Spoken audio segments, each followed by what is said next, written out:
Well, welcome viewers, Dr. J.W. Morrison, theologist, Central Coast, New South Wales, Australia. I want you to subscribe to Dialogue Works. Dialogue Works. Good. Yeah. Good. Ray, just let us know what's your take on what has happened to Donald Trump.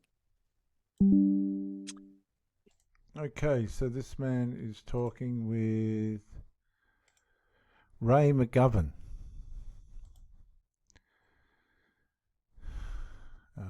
An American political activist, very informative gentleman. He goes right into all of this stuff. Ray McGovern was born and grew up in the Bronx, New York City. McGovern earned a BA from Fordham University and received a scholarship to earn an MA with honours in Russian language, literature and history. In the early 1960s, served as a US Army Infantry intelligence officer and analyst in the Analyst Division. But McGovern was a CIA analyst for 27 years, serving 7 US presidents. Let's go to Ray McGovern. Nima, this is a major security lapse. That's the charitable conclusion from what happened. There are more insidious conclusions, and we can speculate about that. But that site should have been secured. It was not. One vantage point clearly should have had Secret Service people all over it, and it apparently did not. We even have the shooter who did in the attempted assassin admit or actually go to the press and say, look, I wanted to kill him before he shot anybody. I was watching him for 3 minutes asking for permission to kill him. And I was denied permission until after he fired those shots. And then they said, oh, I blasted him and I blew his head off. Huh. That sounds strange. Where is that guy? Well, I hope he's in protective custody and not necessarily in FBI protective custody. I'll explain that a little bit later. So here we have our president, President Biden, thanking the Secret Service and thanking the FBI for what they did. And, you know, President Biden has been accused by Trump at that debate of never firing anyone. I mean, like, they told him exactly a year ago, Putin had lost in Ukraine. He had suffered a strategic defeat. And the president duly got up at Helsinki and said precisely that. That was from the head of the CIA, okay? Now, half a year before that, the head of national intelligence, Avril Haines, had told the president, look, you know, don't worry about it. The Russians are running out of ammunition. And not only that, but they have no indigenous capability to produce the information, the ammunition that they're losing. So not to worry.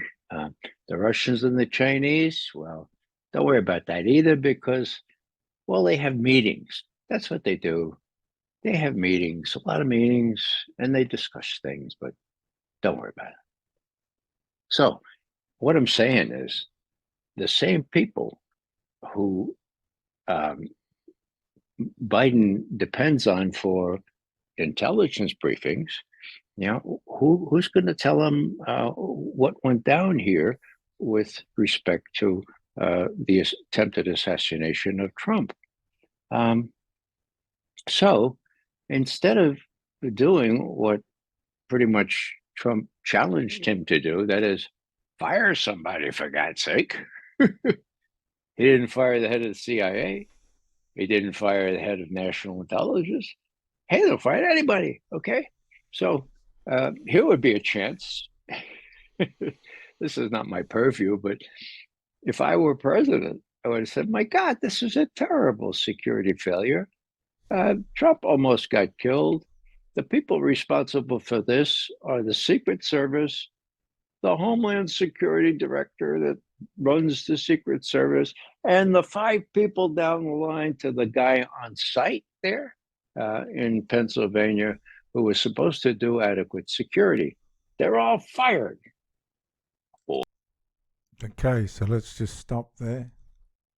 Now, I don't know how valid this is, but it's pretty confronting. Somebody might want to back this up. Came out yesterday, late. Local counter-sniper team was inside the building where the Trump shooter climbed on the roof and opened fire. Let's find this article. Here it is here in the New York Post. Let's just bring that across to here. I'll bring my picture back there. Local counter-sniper team was inside building where Trump shooter climbed on the roof and opened fire. A local police counter-sniper team was stationed inside the building where attempted assassin Thomas Crooks climbed on the roof and fired on Donald Trump, law enforcement sources told the Post. Okay, let's just have a quick look at this footage. Yeah, someone's on top of the roof. Look. There he is right there. Right there, see him? He's laying down. Right, so this guy's managed to get onto the roof. See him? Yeah, he's laying down. Instead, I'm here with you fighting like hell to get a Senate. What's happening? And to make sure we take back the White House, because if we do, we're going to make. Now, the interesting part about this is this Crooks, Matthew Crooks, was in a BlackRock commercial. Now, it's interesting how people find this stuff. There's Crooks there, sitting in a BlackRock commercial. Between 18 and 19 seconds of the BlackRock commercial video, you can see Thomas Matthew Brooks, a 20-year-old child who participated in the Trump assassination show. He appeared in a BlackRock commercial video, and BlackRock belatedly deleted the video on BlackRock YouTube. There's the video. BlackRock's connected to Deep State. There's the guy. How did they infiltrate this guy? Now, I'm not sure about this story, but a local police counter-sniper team was stationed inside the building where the sniper climbed up and shot. There he is there. There's footage of him lining up his shot. The building, the ARG International Factory in Butler, Pennsylvania, was being used by local police as a watch post for snipers to scan the threats of, as the former president spoke on stage, only 130 yards away, according to sources. Now, this brings me to, we'll get back to Ray McGovern in a minute, but this brings me to this, what you might have saw earlier. Bear with me. Here. Now, this Mayor Bob Dandoy, right, who's making fun of Donald Trump on his Facebook page, guess who he's the mayor of? Butler. He's the mayor of Butler. Now, I'm sure Donald Trump would take offense to this. There's also some stuff going on. I would personally like to thank everyone who came to the cruise yesterday as well. I would like to thank everyone who injected drugs in a safe drug injection zone. Gee whiz. The Republican leaders in Butler make me want to vomit. I've tried over and over again to open a needle exchange in town. This is what the elected officials want. The people want it. Everyone wants it. What do conservatives want? Overdose bodies on the streets because they do not have clean needles and injection sites. So this guy's a bit of an ambassador for drugs. I'm sorry. It sounds that way, and guess what drugs are connected to? Deep state. Now this is a bit of a contradictory post, because he's sticking up for the injecting people, and then he says, IDK why addicts want a pat on the back. I don't sympathise with addicts. They're selfish and destroy everything until they have nothing and no one. They want a parade for sobriety and accept free handouts while not paying their fines. And this is interesting because Velma Earn says, but you want to give them a safe place to inject themselves with drugs. And that's what I just said before. Very contradictory. So Bob's the Democrat. My home is dry and warm tonight. I prayed to President Biden, so he doesn't pray to the good Lord Jesus, that the rain would not affect my home. And Mr. President came through. I prayed to President Biden. That's a really odd statement, viewers. My thing, why pray to a president, not God? You should be thanking God, not the president. The president does not have anything to do with weather, not even your home being flooded. You better be thankful God for that, thanking God for that, instead of a president that half the time does not know a hole in the ground, even if he can see one. So there's some people taking offence to this. He's obviously a vocal Biden advocate. Keep America great. I don't think they've been doing that. He's got some people that are responding to that post.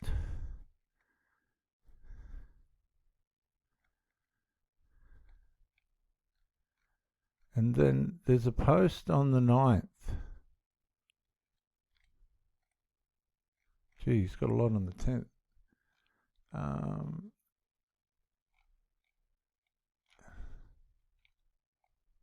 And this is the one that comes to mind. If you do not vote for Biden, you are clearly an enemy of the United States.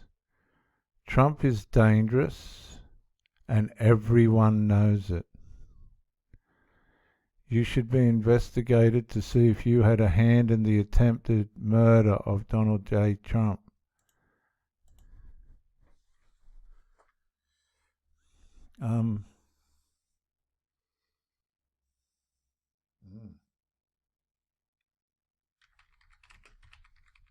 Yeah. Oh well, there you go, Bob Mayer. But that's the one I wanted to show you. If you do not vote for Biden, you are clearly an enemy of the United States. Trump is dangerous and everyone knows it. Now, where did Trump get assassinated? Or attempted to be assassinated, excuse me. In Mayor Bob Danoy's town. Okay, now, again, Mayor Bob Dandoy is clearly making fun of Donald Trump. Now I understand why your town was chosen to be the stage for Trump's assassination. Also, your silence is deafening.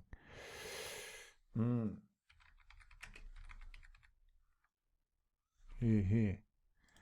There is a post, just let me quickly find it, where Mr. Dandoy does boast of the police presence in his town. Here. Ladies and gentlemen, this is the law and order in my city. Well, it didn't stand up at the Donald Trump campaign, Mr. Dandoy, did it? So there's a lot of questions to be asked here as to what might have been some undermining factors relative to the local police and things in the city of Butler. It's clear that the man does not like Donald Trump. To what degree, we're not sure, but that's pretty heavy. I wouldn't put something like that on my Facebook page, and I'm a nobody. So be careful, Mayor Dandoy. And the reason why I say this is because of this article. Now, I can't validate this article. Okay, it's written by Joe Morano, View Author Archive, and Alex Olivia. Okay. Now, a local police counter-sniper team was stationed inside the building where attempted assassin Thomas Crooks climbed on the roof and fired on Donald Trump, law enforcement sources told the Post. So what this article is suggesting is that the people were inside the building. The police were inside the building. A local police counter-sniper team was stationed inside the building.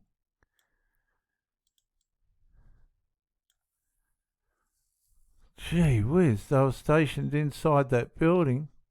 There it is. Because we have millions. Hang on, viewers. They were stationed inside the building where the sniper was. So there was police all around. Why didn't they take the shot?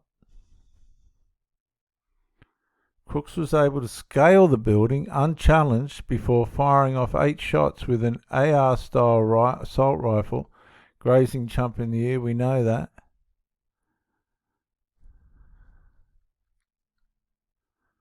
The revelation comes as local outlet WPXI reported Crooks was spotted on the building 26 minutes before he opened fire. Now, I did a timeline of Crooks getting onto the building,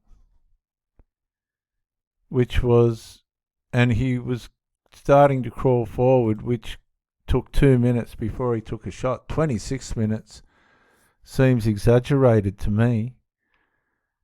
With one cop from the Beaver County Emergency Service units even taking a photo of the gunman before the shooting. Law enforcement sources said it was not clear as of Monday night whether any of the local officers who were tasked with securing the perimeter outside the Butler County Farm Showgrounds were able to warn Secret Service agents about the gunman. That's rubbish. Oh, that's rubbish. Oh, no. The building Crooks fired from. Now, they're higher than Crooks. And there's supposed to be local police in the building. They were all around the building as well. An officer from Butler Township Police climbed on a fellow officer's shoulders, that's 2 police, to check out the roof of the buildings, moments before the shooting, but backed away after Crooks pointed his rifle at him. Now, if this guy's pointing rifles and rolling around and all this sort of stuff, the snipers would have seen him easily. Very easily.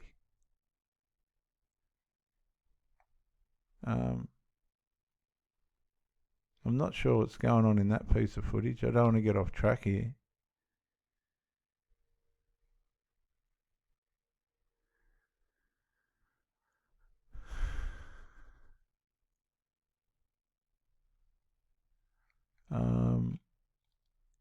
There's Crooks there. Secret Service snipers killed Crooks moments after he opened fire.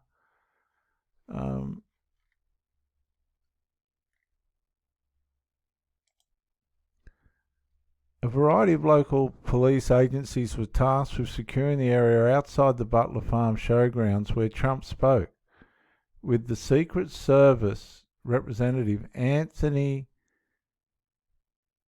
Guglielmi, sorry I can't pronounce that, pointing out that local agencies were responsible for the area where the shooter opened fire. Now this is interesting because this name has come up, and he is the Chief of Communications for the US Secret Service.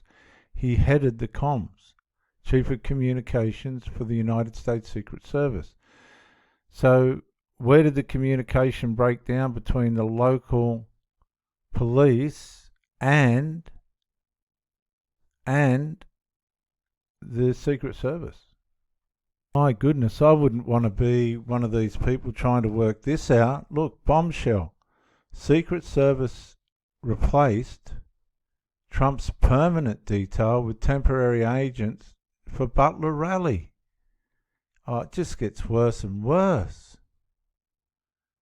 Former President Donald Trump's Secret Service permanent detail was stood down for the Butler, Pennsylvania rally on Saturday, according to an admission by Secret Service spokesman Anthony Guglielmi. I can't even pronounce his name. Why did they do that? Some interesting statement here, because this is now Anthony Guglielmi says this is now a Secret Service investigation and further information will be released when available. We've got all the information that we need. And it's just getting worse for the Secret Service and the local police authorities, and including the mayor. Secret Service blames local police after Trump assassination attempt. Secret Service spokesman Anthony Guglielmi said the building outside the perimeter of the event was supposed to be covered by local police. Well, it was. Apparently, according to this article, there were police inside the building where the gunman was. A variety of local police agencies were tasked with securing the area outside the Butler Farm Showgrounds where Trump spoke, with the Secret Service representative Anthony pointing out that local agencies were responsible for the area where the shooter opened fire. So that sort of wipes the hands of the Secret Service, but it doesn't explain who these two police officers were that saw the guy and why they didn't immediately scream out, "Sniper, sniper, get that president down." And it doesn't explain what the police stationed inside the building were doing.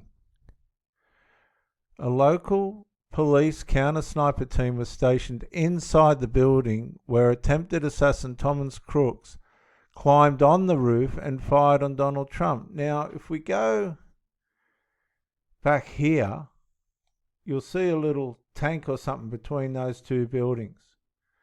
That's where he climbed up, apparently on a ladder. Now, how could you not see him? The crowd could see him. Everybody else could see him climbing up on the... There is footage where you see him climbing up onto the roof. Goodness gracious. Yeah, there's that spot there. Yeah, there is footage where you see him climb onto here and then onto the roof.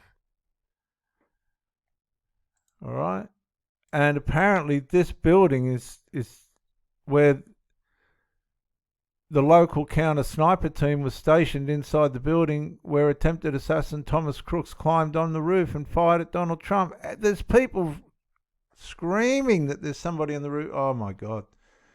Look, I'm not trying to make this suspicious. I think there's just so much evidence. Why is he on the roof? Where's the intelligence? What's the...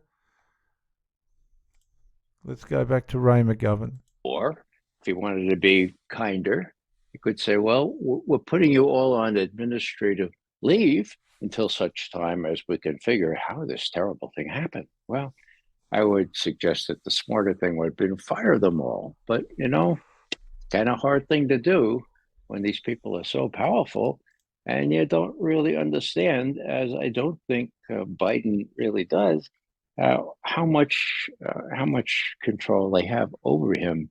He operates, I think, in a wonderland where he thinks he's getting the best advice from people who have a vested interest, not only in what happens in Pennsylvania, but what happens in Ukraine. Let me go back to Pennsylvania for a second. A lot of the talking heads are saying various and sundry today. Very few are looking at what typically detectives look at, and intelligence analysts too: motive. I mean, cui bono? Who profits from the disappearance, the assassination of a candidate Trump? So let's think about this. He's brought up motive. We've seen some really vile attitudes towards Trump from the mayor, the breakdown in the police operatives, local police operatives that were inside the building, if that report is correct, where the sniper was climbing all over the roof. You'd want to look up and work out what was going on there. They obviously either knew or didn't do anything about it. But if you go back to the shooter himself, he was involved with BlackRock, right? Now, BlackRock, what was the motive for Deep State to want to get rid of Trump? Well, Donald Trump, and he comes into all this, doesn't really fit with the Deep State. And this is what they're afraid of. People are saying, what are they afraid of with Trump? What are they afraid of with Trump? Well, Trump doesn't submit to the Deep State. And this man really explains it well. Well, you know, you don't have to be a crackerjack analyst to figure that out. So did it look like Trump has got the edge on this election? Sure does. It looked like he was just about to be nominated, the Republican standard bearer for the of course that was going to be, it's going to be today or tomorrow or the next day, right? So, you know, motive, opportunity, okay. Well, why not? Why not give it a try? Now, you don't do these things directly, you hire somebody to do it, okay? And then after it's done, then you ask the FBI to do what did Biden say? Oh yeah, look, don't get involved in some conspiracy theories, says Biden. This is a quote. Let the FBI do their job with a thorough and swift investigation, period, end quote. Now, with all due respect for the FBI, there's very little respect due them at this point. I mean, what did the FBI do after John Kennedy was assassinated? How about Bobby Kennedy? How about Malcolm X? How about Martin Luther King? How about more recently, somebody whose name has been blocked in public media? His name is Seth Rich. Now let's look up Seth Rich.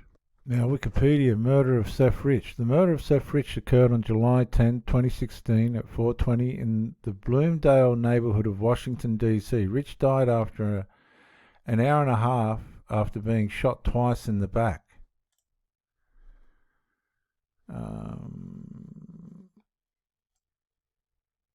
Hang on, don't.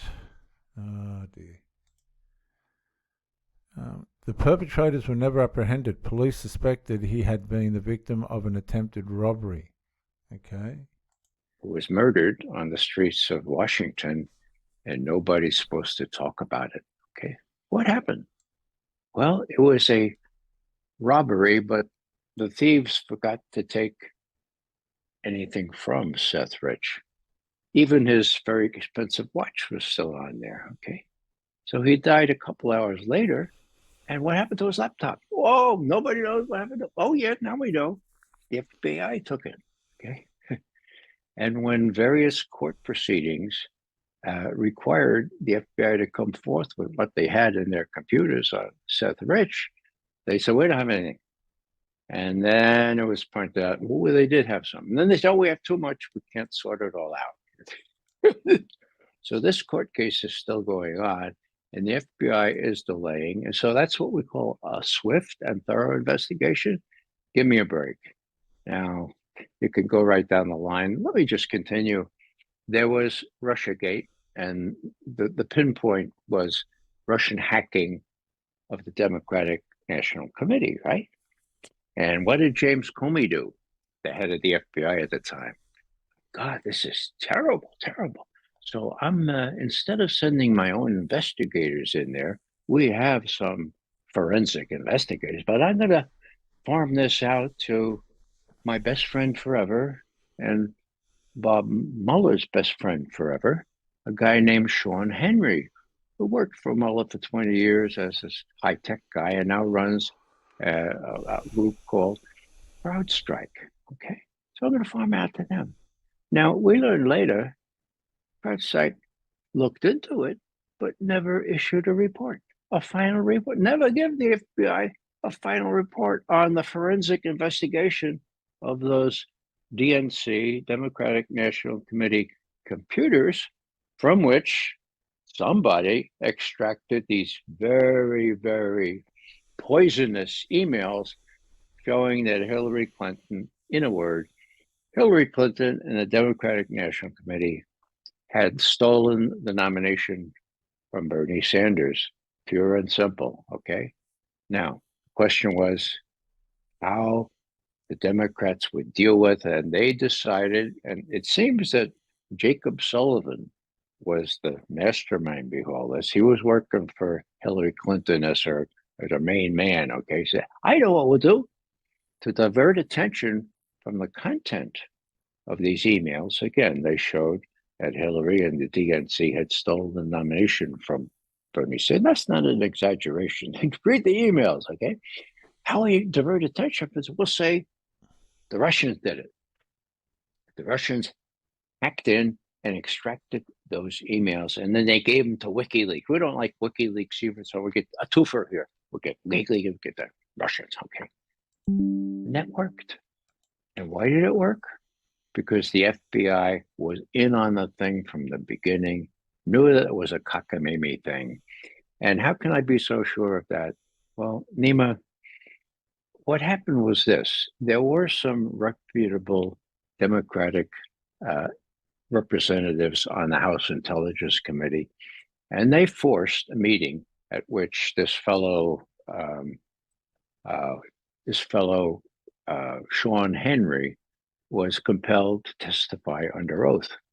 Now, he was, again, the chief of CrowdStrike, the firm that the FBI deferred to investigate what had happened with the DNC hack, okay? So here we are in the testimony, and he's asked, Sean Henry is, tell me, how did the Russians hack into this? Adam Schiff, I think, asked him that. And Henry says, well, and then his lawyer pulls him aside and says, oh, yes, Congressman Schiff, we don't have any evidence that the Russians hacked into the DNC. Actually, we don't have any technical evidence that anyone hacked into the DNC. Okay. The date of that testimony was the 5th of December, 2017. Okay. Now, Adam Schiff, who became chair of the House Intelligence Committee, kept that in his bottom drawer under lock and key until finally somebody advised President Trump, hey, President Trump, you're president. You can get that testimony released if you want to. I said, I can? Yeah, sure. Just tell me. He had a new national intelligence director. So, okay, just tell me to do it. So the new national intelligence director calls up Adam Schiff, chairman of the House Intelligence Committee, and says, look, it's time we release that testimony. And Schiff, no, it's too sensitive. And the new national intelligence director says, look, either you release it tomorrow or I release it. I have the authority to release it. So Schiff releases it. Now, when was that? That was May 7th, 2020. So do the subtraction. May 7th, 2020, testimony was December 5th, 2017. That's 2.5 years. Schiff was able to get that on the wraps. Now, that was released with about 50 other not so important documents. And guess what? The New York Times, Washington Post missed it, okay?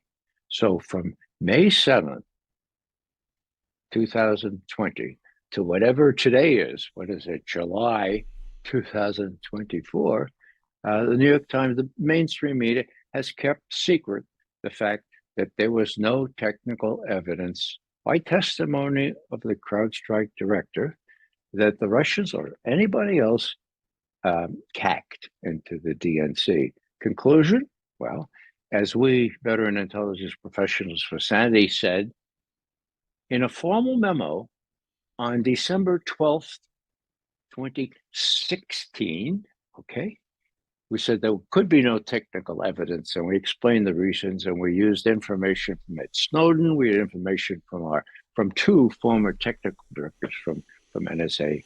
Nobody paid attention to us. So what am I saying here? When Comey was asked, how do you do this? Actually, he wrote a book, and in the book, he pretty much addressed why he felt that the FBI could resort to all these Machiavellian escapades. And he said, look, we fully expected, and we were in an environment, his words, in which we fully expected Hillary Clinton to win the election. And so,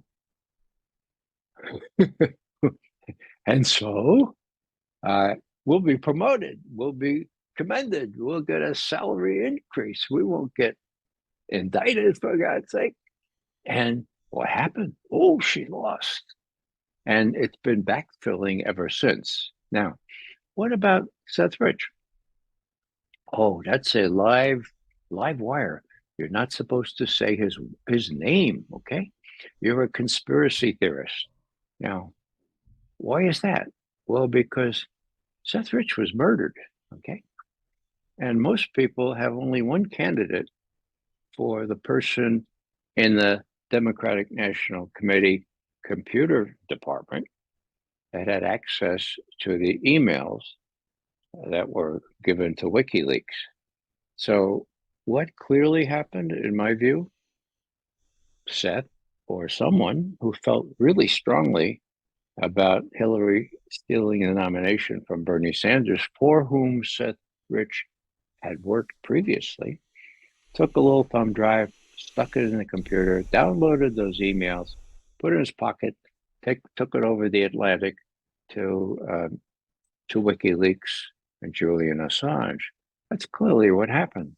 Now, even Obama, who went along with this ploy, before he left office, it was just a couple of days before he left office, says, what's still uncertain is how those emails got to WikiLeaks. Well, hello? Yeah, it was uncertain, but it was already, revealed by public testimony in December of 2017. So it didn't remain uncertain very much. So that's just some of the FBI stuff. I wrote some other stuff. Well, yeah, I wanted to point out that Comey was treated with velvet gloves. He was asked at one point what he knew about a Russian report that Hillary Clinton had started this Russiagate business in July of 2016. Now, that's interesting because a lot of people had this information that this was a Hillary Clinton operation, Jake Sullivan, if you will, and it leaked to some Russian spy in Washington or somewhere else, and he reported back. Yeah. So we had this report, that is, the CIA did, and when the CIA has a report of this kind, they are required by law to do an investigation, to get the FBI to investigate how this happened. Okay, now this is the theater of the absurd, okay? So John Brennan, following the letter of the law, sent that material to James Comey, the head of the FBI, and said publicly, oh my God, the Russians are saying that the Democratic National Committee and Hillary Clinton did this. Sotto voce, my God, even the Russians know what we did. So what did Comey do? Nothing, okay? And when Senator Grassley, he's been around for like 150 years. I mean, I think he's almost as old as I am. He used to be head of the Senate Judiciary Committee at various junctures. So it was his job to oversee the FBI and make sure it told the truth. And when things hit the fan, that they would level with the Senate Investigation Committee. Now, just this morning, I was looking at some, well, I don't have to find, well, there it is, yeah. Here's what Senator Grassley said in this connection. Now, they interviewed James Comey. He was at his home, and they were very deferential. Now, Mr. Comey, blah, blah. Now, Mr. Comey, when that Russian report came in, and there was a referral to the Justice Department, and you know, it was supposed to be investigated how this Russians got this report. What did you do? And Comey says, God, I don't remember that. And Grassley says, oh, okay, we'll move on to the next one. Next thing you know, when the FBI lawyer, guy named Kevin Kleinsmith, okay, falsifies an application for a FISA warrant. This is very sensitive stuff. This is a felony to do this kind of thing. FISA is the Foreign Intelligence Surveillance Act. This allows you to electronically monitor people like the fellow Page, Carter Page, who was thought to be close to Trump, and maybe they could get some information. Now, when it became clear that this fellow Kleinsmith had falsified information, I can go into it, but it's too detailed, on this FISA application, what happened? Whoa, there was an FBI investigation, a Department of Justice investigation. And it was so blatant. It was so clear that he had changed the meaning of a key sentence that even the Department of Justice recommended that this guy be sent to prison. Oh, now, was he? Here's what Senator Grassley at the time, what he said in a tweet, an X that he did himself. It's very clear. And here's what he said. You know, it's very rare that the Department of Just Us would recommend jail time for one of their own. Just us. Not justice. The two words, just us. So he's referring to the Department of Just Us, which he was responsible for supervising, for monitoring, to making sure that they adhere to the law. So he says, look, it's very, very difficult for the Justice Department to recommend jail time for one of its own, okay? Well, what happened? Grassley says, for Kleinsmith, the former FBI attorney who falsified the paperwork for the FISA warrant, the warrant was issued, by the way, it was issued about 3 times. So they were illegally monitoring Carter Page. Okay, what happened? Oh, the judge didn't give him any jail time. So even when the Justice Department ostensibly recommends jail time for a clear felon, okay, a lawyer who falsified, it's a felony, okay?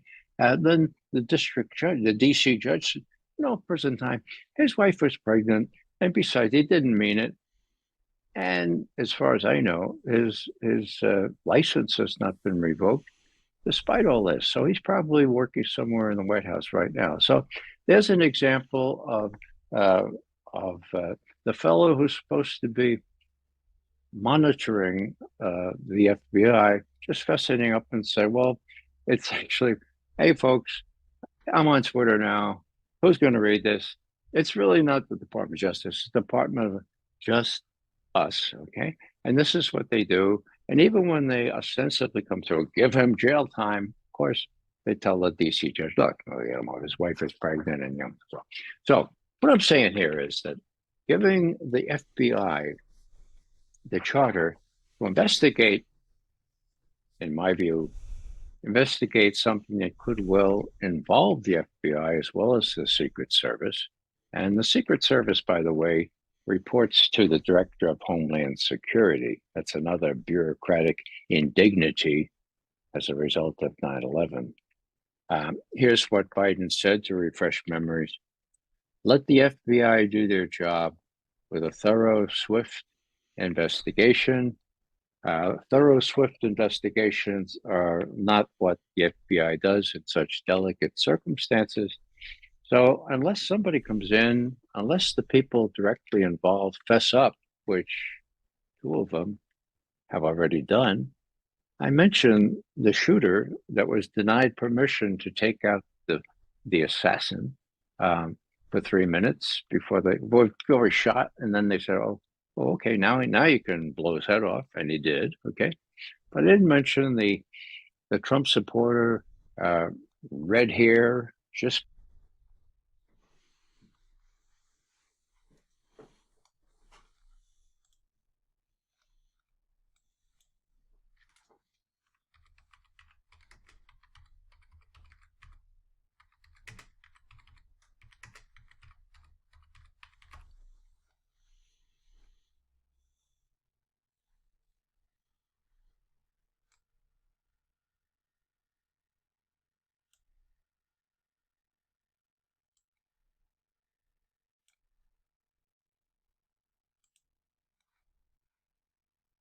beside himself because he and others had seen the sniper go up on the rooftop there with a rifle, okay, or some sort of rifle type gun. And probably 5 to 7 minutes of Trump speaking. I'm estimating here. I have no idea, but we noticed the guy crawling, bear crawling up the roof of the building beside us, 50 feet away from us. So we're standing there, we're pointing at the guy crawling up the roof. And he had a gun, right? He had a rifle. We could clearly see him with a rifle. Absolutely. We're pointing at him. The police are down there running around on the ground. We're like, "Hey, man, there's a guy on the roof with a rifle." And the police were like, "Huh, what?" Like they didn't know what was going on. We're like, "Hey, right here on the roof. We can see him from right here. We see him." So now we know there were police in the building. Was inside the building where Trump's shooter climbed on the roof and opened fire. These police were in the building. They were in there. Quite astonishing, really, when you think about it. He's crawling. And so there was police outside the building getting told. There were public running in all directions trying to tell the police. But this is the man that guy's talking about. I'm thinking to myself, why is Trump still speaking? Why have they not pulled him off the stage? I'm standing there pointing at him for, 2 or 3 minutes. Secret Service is looking at us from the top of the barn. I'm pointing at that roof, just standing there like this. And next thing you know, 5 shots ring out. So. And kept telling the local police and the Secret Service that was milling all around there, and nothing happened. That was long before he took the shot. So maybe people will feel strongly enough about this to speak up and to say, well, there are deep state involvement here. Again, what Biden is capable of doing, and what, in my view, he should have done immediately, was to put at least all these people on administrative leave, from the Director of National Homeland Security right down through the Director of the Secret Service, down through all these layers that were responsible for the terrible deficiency in the Secret Service operation there in Pennsylvania. But he's not going to do that, and so we're going to be left wondering what happened until the election, and then maybe Trump will have the courage to reveal what happened, and maybe he won't. Now, why do I say maybe he won't? And we'll come back with part 2.